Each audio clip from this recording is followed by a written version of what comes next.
Hey everyone, this is a follow-up video to my original video of my 25 essential albums. This is 25 more essential albums. Again, this is my opinion on my essential albums. Um, they're known to be, some of the classic albums, and you can take my list or you can go against it, whatever. But let me get started. This one, there's a lot of multiples of the same band. Where in the first video, I only did, I think, just two bands where I did more than one album. Again, this is all in alphabetical order, not numbered. So this is 25 more. First one, AC/DC, Back in Black. After the death of Bon Scott from, after Highway to Hell was released, which is my favorite AC/DC album, they recruited a new singer named Brian Johnson and put out this amazing album, one of the greatest albums of all time, and probably their, well, it's definitely their biggest selling album, but maybe their best album. Back in Black is kind of embossed there. It's kind of hard to see. It's also in black too. This reads like almost like a greatest hits. Hell's Bells, Back in Black, Shoot to Thrill, Give 'Em the Dog a Bone, Rock and Roll Ain't Noise Pollution, You Shook Me All Night Long. You can hear them all on the radio. Next up is the Beatles, Rubber Soul. This is when the Beatles became an album band rather than a band that was just making hit singles and almost comprising their albums of just the singles. This is amazing. This was actually inspired by Bob Dylan and their trip to America, and they became, well, they were great pop songwriters, but I feel like they became more deeper songwriters, John and Paul, on this album. And it kind of kicked off the great, songwriting era of the Beatles rather as opposed to the early Beatlemania stuff, and that was 1965. Next up is Revolver. This is the follow-up to Rubber Soul. Revolver is amazing. Taxman, Eleanor Rigby, Here, There, and Everywhere is a great song. Yellow Submarine is on here. Good Day Sunshine, Got to Get You Into My Life, and Tomorrow Never Knows. It's actually used a backwards guitar track on here, and this was definitely inspired by the Beatles taking LSD, and you can hear a lot of the experimentation they have. Next up is quite possibly one of my favorite Beatles albums, if not my favorite Beatles album. This is the White Album, also known as simply the Beatles.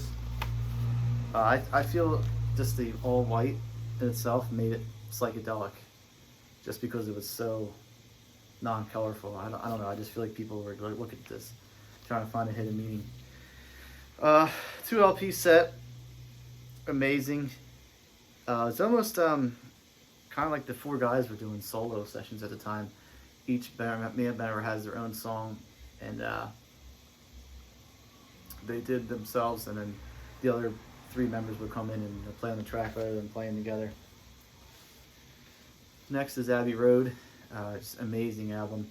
Second side is my favorite. Opens up with Here Comes the Sun, and then from Because all the way to the end. Well, actually, Her Majesty, which is unlisted on here. It's just a non-stop medley of tracks. Amazing. This is actually the last album Beatles recorded. Even though it was released in '69, Let It Be was the failed project they were working on, which was actually released in 1970, the last year the Beatles were together. So yeah, and Sgt. Pepper's Lonely Hearts Club Band was in my first video. Take a drink. And yeah, can't go wrong with it. Next up is Black Sabbath's sophomore release, not debut, Paranoid. Everyone knows about this album. Always loved that gatefold. Such a cool picture of the band. War Pigs, Paranoid, Planet Caravan, which was their first, really psychedelic song. This was released in October of 1970. At the 60s were done. These guys kind of ushered in the new era. Side 1 ends with Iron Man. Side 2, Electric Funeral, Hand of Doom, the drum instrumental Rat Salad, and ends with Fairy Wears Boots. Amazing album. Next is where the real greatness of Bob Dylan started. This is Bringing It All Back Home. Released in '65 after Bob Dylan notoriously played the Newport Folk Festival, where he went electric as opposed to acoustic, and he incorporated his rock and roll rather than the folk upbringing he had. Side 1 of this is all acoustic. Subterranean, Homesick Blues, She Belongs to Me, Maggie's Farm, Love Minus Zero / No Limit, Outlaw Blues, On the Road Again, Bob Dylan's 115th Dream.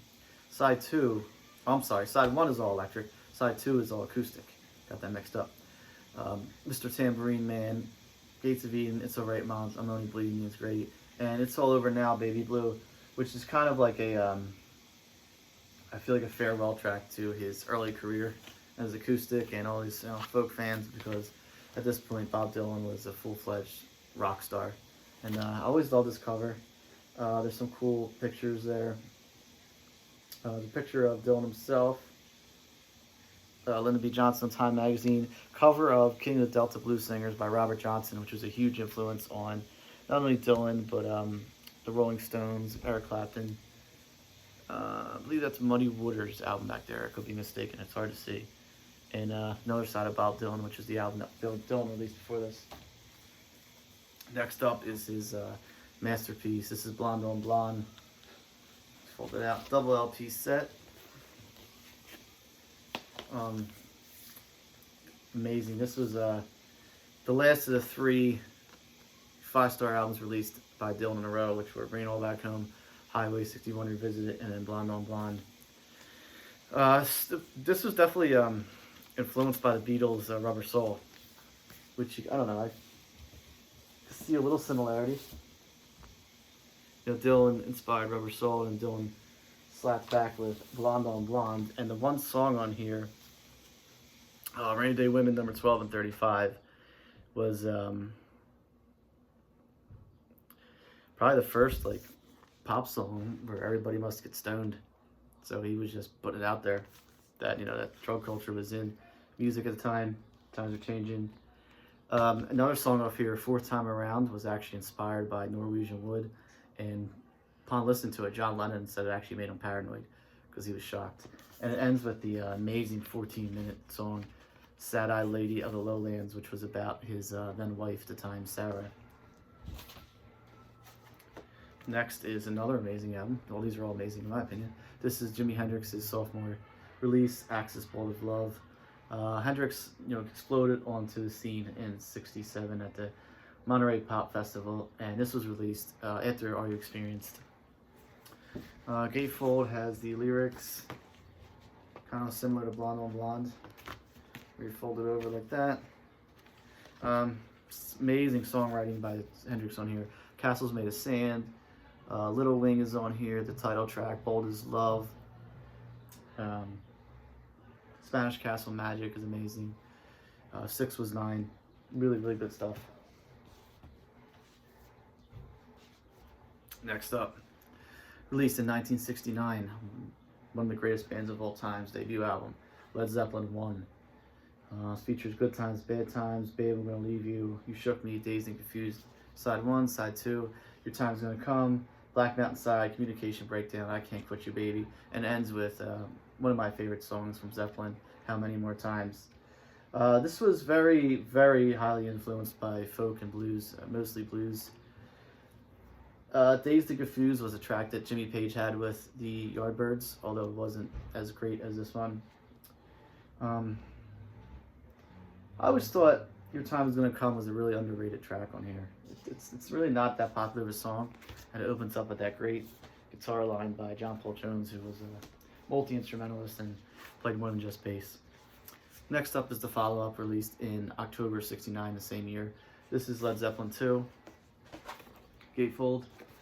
This album is actually so great and so influential that I actually haven't listened to in a while. Opens up with Whole Lotta Love, which is probably one of the most iconic opening riffs ever. What is and what should never be. The Lemon Song, Thank You. Heartbreaker, Live and Love and Maid, Ramble On. Of course, the drum instrumental, Moby Dick, and another track that I love that ends this. Another one of my favorite Led Zeppelin songs, Bring It On Home.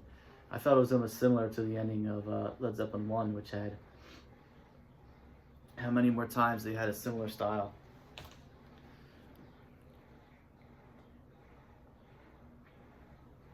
Sorry, my allergies are pretty bad right now. Alright, next up is we're going from '69 to 1993. Third album released by Nirvana. This is In Utero, their final album. Totally different than their mainstream success with Nevermind. This was heavier, more distortion, Grungier, it's nasty. Definitely more punk feel than the pop vocals that were featured on Nevermind. Of course, it still had hits with Heart Shaped Box, Rape Me, Dumb, and All Apologies, but they weren't so. I mean, they were dark. The lyrics were dark, and track like Radio Friendly, Unit Shifter, Tourette's, just an amazing album. And a lot of people argue that this is Nirvana's best album, and it is hard to argue with. Next is Pearl Jam's sophomore release. This is 10, released in 1993. Grateful Dare, the band. People thought Pearl Jam was kind of like a manufactured band. They weren't authentic. The band comprised of all these members from other Seattle area bands, mainly Green River and Mother Love Bone. And Eddie Vedder was just an unknown guy, and he was, forced right in the spotlight. And this definitely did not disappoint. This is just as good, if not better than 10. Opens up with Go and the Animal, Daughter, which was a huge hit, still a huge hit. Glorified G, Dissident, WMA, and then the second side opens up with Blood, which is amazing. Rear View Mirror, Rats, Elderly Woman Behind the Counter, Small Town, Leash, and of course Indifference, one of my favorite Pearl Jam tracks. But this is just a lot heavier, it was faster, it's definitely grungier, and it definitely showed you that Pearl Jam were serious. They were a serious band. Next up, Pink Floyd, Wish You Were Here. Such an amazing album. 5 tracks on here. Opens up with Shine On You Crazy Diamond, Part 1, into Welcome to the Machine.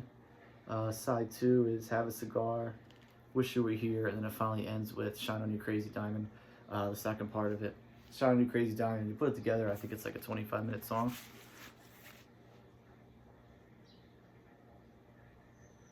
Yeah, so basically, I always say Part 1 to 2, but technically it says Part 1 to 9. Yeah, in my opinion, this whole thing is like a greatest hits album. Welcome to the Machine is such a great song. Have a Cigar, which actually features vocals by Roy Harper, who was a folk singer at the time in the 70s, English folk singer. I actually sang on this because David Gilmour could not get his vocals right for Have a Cigar. And David also had trouble on Welcome to the Machine. That's why his vocal tracks were double tracked. And of course, the title track itself, Wish You Were Here, such a great acoustic number. Amazing album. And next up, maybe my favorite Pink Floyd album. This is Animals. Again, 5 songs. Gatefold. Pigs in a Wing, Part 1 opens it up. Rating the Dogs, which is like a 17-minute track sang by David Gilmour. Pigs, 3 different ones, which was actually, I don't know if I want to say that it was the hit off of here, but definitely got some radio play. But at this point, Pink Floyd didn't need radio play. Just to name Pink Floyd was selling albums. This is released in 1977, and also on here is Sheep, and it ends with Pigs on a Wing Part 2. So basically, Pigs on a Wing Part 1 and Part 2 are very, very similar. There's like 1 or 2 lines that are changed up. So basically, there's only 4 songs on here if you want to say it. Next up is Queen, Sheer Heart Attack. When Queen debuted, they were a very glam rock pop band. This ushered in Queen as, a band to be noticed. It's a lot heavier. Great songs on here. Featured their first huge hit, which was Killer Queen. Also, Stone Cold Crazy is on here. Now I'm Here's another hit. Kind of like a little medley from Tenement Funster to Flick of the Rich and then Lily of the Valley. And yeah, just a great album. It's definitely showed you that Queen was, they're going to be around for a while. And they were, because their follow-up was this next one, A Night at the Opera. And not much I can really say about this. Features Bohemian Rhapsody with the lyrics. Death on Two Legs, Blazing on a Sunday Afternoon, I'm in Love with My Car, which features vocals from Roger Taylor. You're My Best Friend, which is a huge hit, besides Bohemian Rhapsody off here. 39, which is an acoustic track sang by Brian May. Sweet Lady, Seaside Rendezvous. It's kind of like an old-fashioned song. I love it though, it's amazing. Prophet Song, Love of My Life, great ballad by Freddie. course, Bohemian Rhapsody, and it ends with God Save the Queen, which is kind of like England's version of the Star Spangled Banner, but played by Brian May.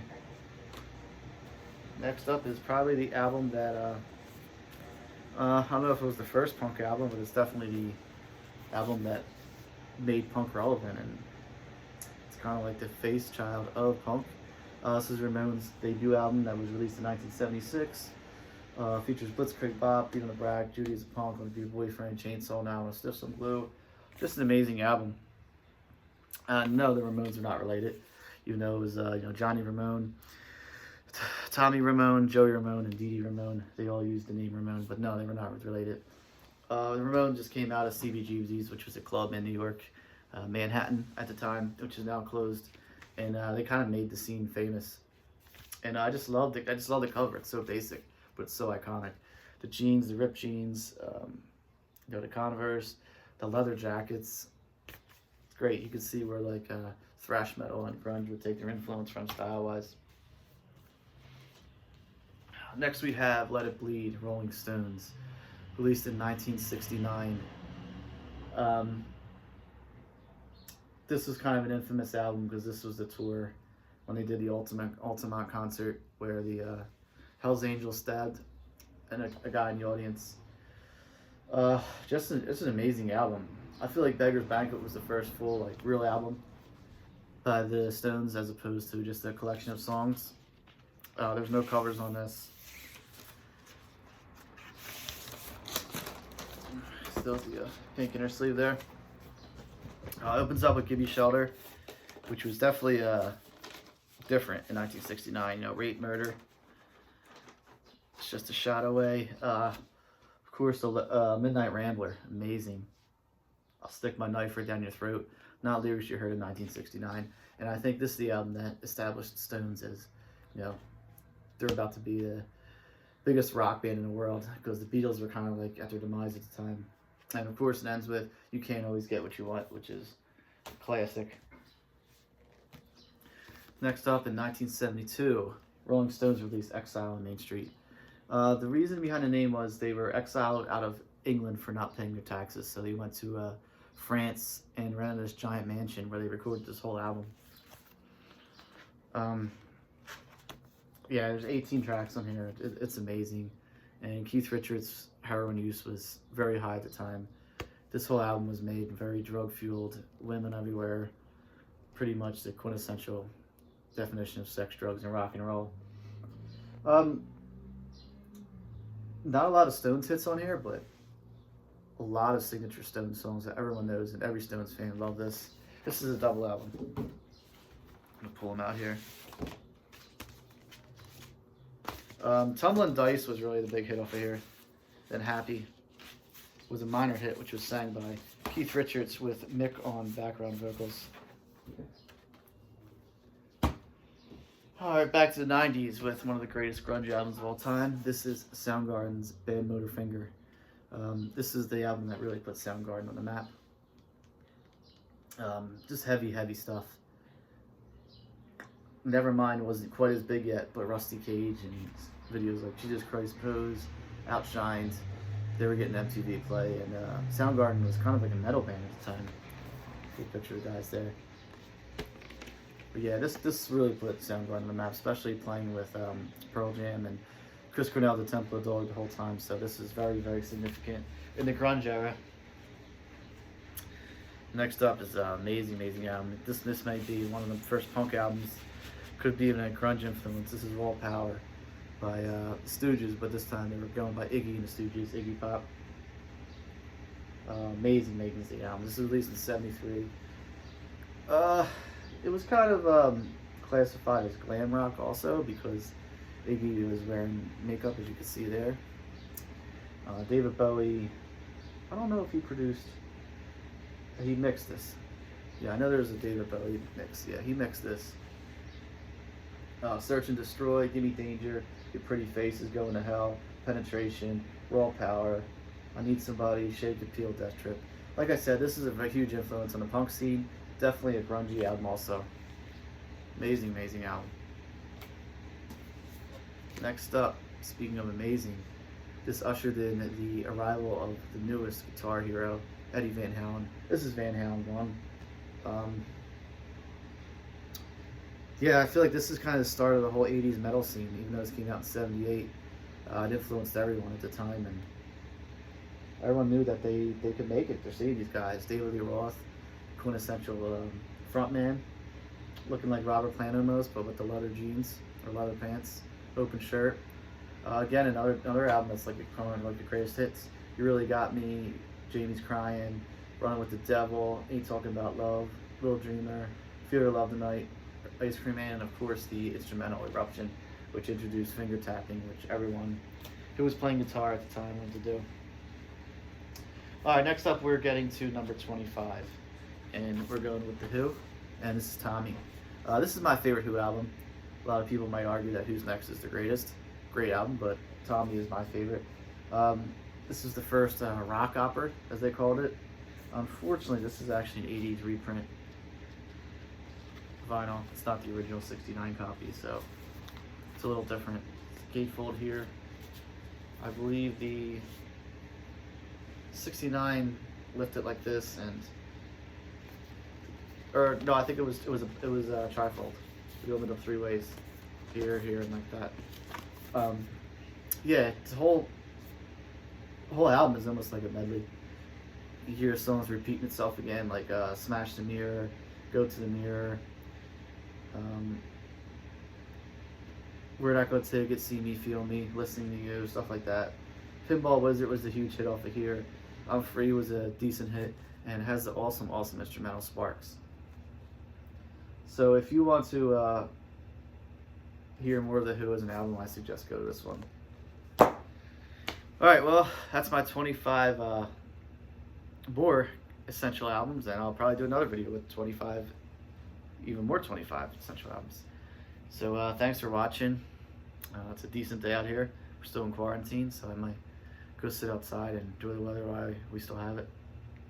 Everybody stay healthy. Go to elysiumsrock.com, and questions, comments, anything, go into the section below. Let me know. Thanks for watching.